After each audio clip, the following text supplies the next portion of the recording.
So the really exciting thing for us when we received the scripts was generally the enormity of the project.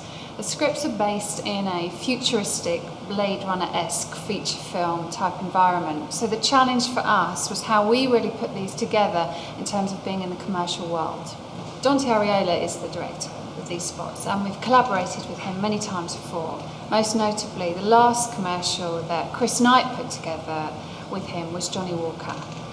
This again was a particularly complex 3D job, which actually led quite seamlessly to how we approached and tackled putting Wrigley's together. The three new scripts basically are pushing the three new different flavours from Wrigley's. So firstly, there's Flare. A girl drops above millions of hairdryers, where she is basically parachuting above the hot air which comes from underneath her. Rain, a spearmint flavour, is a guy who lies out in a huge pit of ball. Lastly, Cobalt Witch is the peppermint flavour. Guy gets in a gyrosphere, is catapulted into a bowl where he is blasted with cooling air. Collaborating with Dante was a gentleman called Christopher Glass, and he's a designer. His background is basically feature films. We worked very closely with him in terms of ensuring that all the conceptual designs for the models were true to how Dante wanted them. So when we originally got the scripts and the concept drawings, we really thought this was going to be and could be an amazing project, especially with Dante. So we shot at Paramount Studios based in Hollywood. 7 days of shooting, which consisted of green screen, model shoot, and obviously shooting our actors on the stage to be put into our models. So on set we had a one-to-one scale of the gyro, which we had Joe sitting in, and we had various shots, green screen shots of him. But obviously there was certain shots where we couldn't shoot plates for, which is why we rebuilt the gyro in 3D. We also rebuilt the bowl and a lot of the walls and a lot of the set, so we had a couple of all 3D shots.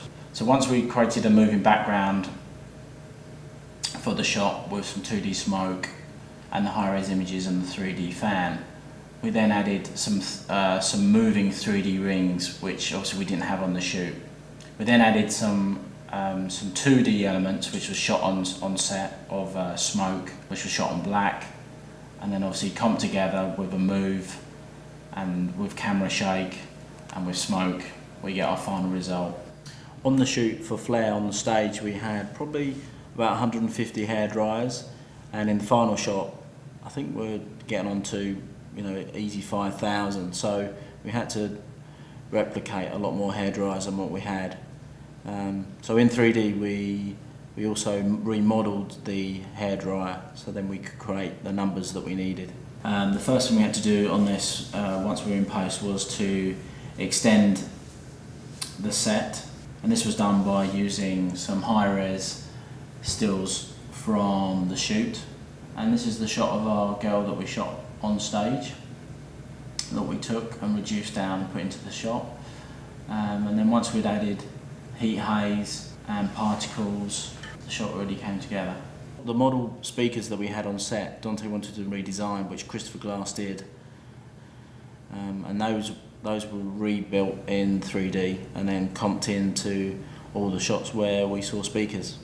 So here's the original shot of the guy in the balls being shaken around, and this was the matching angle from the model that we were hoping to use. We were able to actually see how the stage would actually look and where he would be if he was in the very centre. And in the final shot of this, we created a displacement map for the ball bearings, because obviously the speakers were meant to be giving out a very loud boom, which was creating the wave effect that the guy was lying in. To start and finish the spots, we created a 3D graphical sequence of the packs, and these were built in 3D and put together in flame and shake, which I really think rounded off the spots.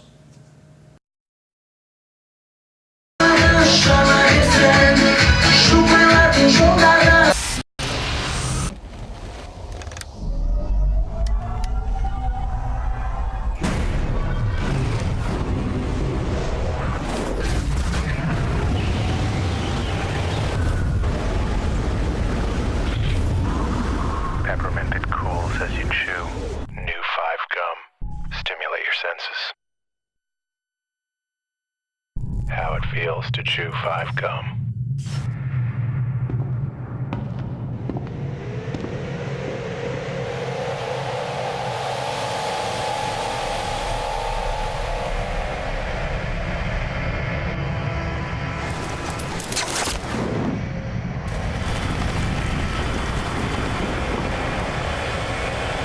Cinnamon that warms as you chew.